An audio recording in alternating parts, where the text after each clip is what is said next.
Hello বন্ধুরা, Rajnandini food লাভার্সে আপনাদের সকলকে স্বাগত। তো আজকে দেখতে পাচ্ছেন এত বড় বাঁধাকপি নিয়ে চলে এসেছি। তো এত বড় বাঁধাকপি দিয়ে কি হবে? সবসময় তো বাঁধাকপির তরকারি এটা সেটা ভালো লাগে না।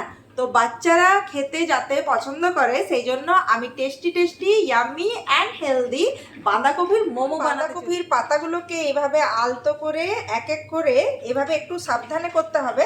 এইভাবে আস্তে করে খুলে নেব প্রত্যেকটা পাতায়, এরকম প্রত্যেকটা পাতা। আর এই বাঁধাকপির মোটা অংশটা দেখতে পাচ্ছেন, এটা খুব খেতে গেলে মুখে লাগে। আর আমরা যখন মোমোটা তৈরি করব তখন একটু করতে অসুবিধে হবে। ওই জন্য কী করে দেখুন, এইভাবে এই যে মোটা অংশটা দেখতে পাচ্ছেন, এইভাবে আমি কেটে নিয়ে এইভাবে দেখুন আলতো করে এইভাবে মোটা অংশটা আমি কেটে নিলাম। বা বাঁধাকপির প্রত্যেকটা পাতাকে আমি আলতো করে খুলে খুলে এইভাবে নিয়েছি। আর এই দেখুন এই মোটা অংশটা আছে, ওটাকে প্রত্যেকটা পাতাকে আমি বাদ দিয়ে দিয়েছি। আমি জল গরম বসিয়ে দিয়েছি। এখন আমি কি করব, প্রত্যেকটা এরকম পাতাগুলোকে আলতো করে ধরে ধরে এরকম গরম জলের মধ্যে আমরা দিয়ে দেব। এই দেখুন একে একে একে 3 মিনিট একটু আমি ভাপিয়ে নিচ্ছি। এরপরে একে একে এরকম স্ট্যানারের মধ্যে আলতো করে এভাবে এই খুন্তির সাহায্যে বাঁধাকপির পাতাগুলোকে আস্তে আস্তে করে আমি এর মধ্যে তুলে নেব। তুলে নিয়ে আমি জলটা ঝরিয়ে রেখে দেবো। এই দেখুন কেটে নিয়েছি ভালো করে ধুয়ে নিয়ে। আর এই দেখুন এখানে কিছুটা পরিমাণে আমি বিনস কুচি নিয়েছি, এখানে গাজর কুচোনো আছে, রসুন কুচোনো, আর এখানে বড় সাইজের একটা মটরশুঁটি নিয়ে নিয়েছি, ক্যাপসিকাম নিয়েছি দুটো, আর এখানে নিয়েছি কিছুটা পরিমাণে সুইট কর্ন। আপনাদের বাড়িতে যত রকমের ভেজিটেবল থাকবে, আপনারা যা যা দিতে ইচ্ছা করে সেগুলোই আপনারা ইউজ করতে পারেন, এমন নয় যে এগুলোই দিতে হবে। আর আরেকটা জিনিস, কেউ যদি এটা নিরামিষ বানাতে পারে, পুরোপুরি নিরামিষ, তাহলে পেঁয়াজ আর রসুনটা দেবেন। 500 গ্রামের মতো আমি পনির নিয়ে নিয়েছি। এই পনিরটা আমি বাড়িতেই বানিয়েছি।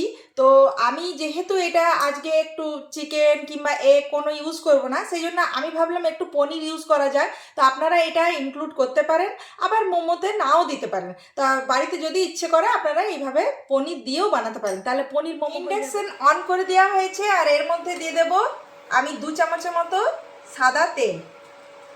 তেল গরম হয়ে গেছে, এরপরে এর মধ্যে দিয়ে দেব প্রথমেই এই পেঁয়াজ কুচি আর রসুন কুচি। এই দুটোকে আগে দিলে কি হয়, একটা দারুণ গন্ধ বেরিয়ে আসে। তো এইভাবে দেখুন হালকা জাস্ট সতে করব, এটা ওইভাবে কুক করব না, কারণ যেহেতু মোমোটাও আবার একটু অন্যভাবে হবে। তো তো আজকে আপনাদেরকে একটু নতুন স্টাইলে দেখাচ্ছি। আপনারা অবশ্যই এইভাবে রেসিপিটা ট্রাই করবেন, আর কমেন্টে জানাতে ভুলবেন না যে আপনাদের এই রেসিপিগুলো কেমন লাগছে। একটা ইউনিক ধরনের আজকে মোমো তৈরি করতে চলেছি। আপনারা সতে হয়ে গেছে, এরপরে এর মধ্যে দিয়ে দেব বাঁধাকপি, দিয়ে দেব বিনস, গাজর। তো দেখুন সমস্ত ভেজিটেবলগুলো দেওয়ার পরে একটু নাড়াচাড়া করে নেব, আর এরই মধ্যে দিয়ে দেবো স্বাদ মতো নুন। থেকে 3 মিনিট আমি এই সমস্ত ভেজিটেবলগুলো দিয়ে এইভাবে নাড়াচাড়া করে নিয়ে সতে করে নিয়েছি। এরপর দিয়ে দেবো এই মটরশুঁটি আর সুইট কর্ন, আর এই সবশেষে ক্যাপসিকাম। ক্যাপসিকামটা সবশেষে কেন দেওয়া হচ্ছে, কারণ একটা দারুণ রেস্টুরেন্ট স্টাইলে গন্ধ ওঠে না, এই লাস্টে ক্যাপসিকামটা দিলে ওই গন্ধটা মানে বজায় থাকে। একটা সতে ব্যাপার হয়ে গেছে। এরপরে এখন আমি দিয়ে দেবো, এটা আমাদের সবজি প্রায় সতে হয়ে গেছে। এরপরে এখন আমি দিয়ে দেবো এর মধ্যে বাড়ির বানানো গোলমরিচ গুঁড়ো। গোলমরিচ দেওয়ার পরে একবার ভালো করে উপর নিচ করে এভাবে নাড়াচাড়া করে নিলাম। এরপরে আপনাদেরকে বললাম মোমোর যতটা আমার পুর লাগবে আমি আগে উঠিয়ে নেব।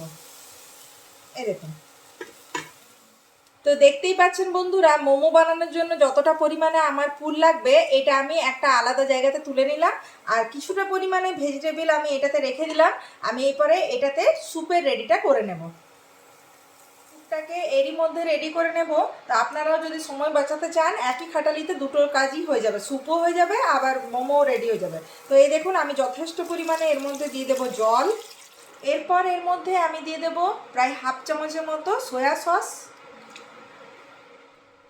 এখন আমি এর মধ্যে দিয়ে দেব 2 চামচের মতো টমেটো কেচাপ। থেকে একটু আদা কুড়িয়ে দিয়ে দেব।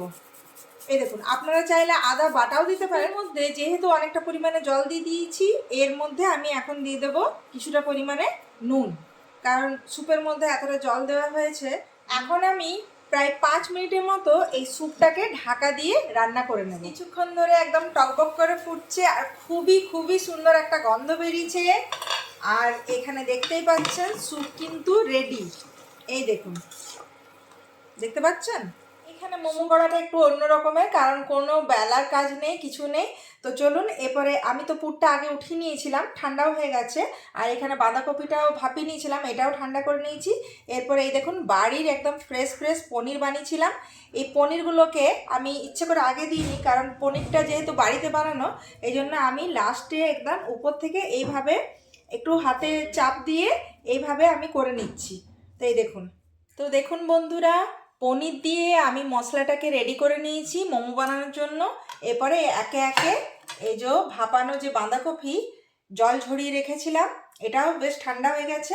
এ দেখুন, একটা বড় জায়গার এরকম নিয়ে নেবেন যাতে মানে পেতে নেওয়া যায়, সেই পোর্শনের মধ্যে করে এই দেখুন এইভাবে আলতো করে এইভাবে মুড়ে নেব। একে একে আমি প্রত্যেকটা বাঁধাকপির পাতায় এইভাবে আলতো করে মুড়ে নেব। এই দেখুন, দেখতে পাচ্ছেন? এই দেখুন কত সুন্দর মোড়াটা হয়েছে। তো দেখুন বন্ধুরা, বাঁধাকপির মোমোগুলো গড়া হয়ে গেছে, দেখতে পাচ্ছেন কত সুন্দর আর কতটা পরিমাণে মোমো হয়েছে। তো চলুন এখন মোমোগুলো রেডি করে নেব। মোমোগুলো রেডি করার জন্য আমি একটা ফ্রাইং প্যান বসিয়ে নিয়েছি। এরপরে এর মধ্যে দিয়ে দেব সাদা তেল। সাদা তেল প্রায় আমি 2 চামচের মতো ইউজ করব। এই দেখুন, তো এখানে তেল গরম হয়ে গেছে। এরপরে আমি একে একে প্রত্যেকটা মোমোকেই এই ফ্রাইং প্যানের মধ্যে দিয়ে দেব। এই দেখুন, মোমোগুলো যখন আমরা রেডি করব তখন একটু লো ফ্লেমে রাখবো, কারণ ধীরে ধীরে এটা একটু কুক হলে মোমোটার টেস্ট 2-3 মিনিটের মতো হয়ে গেছে। এরপরে একে একে এই মোমোগুলোকে এরকম উল্টে পাল্টে ভেজে নেব। তো এই দেখুন, হেলদি অ্যান্ড টেস্টি বাঁধাকপির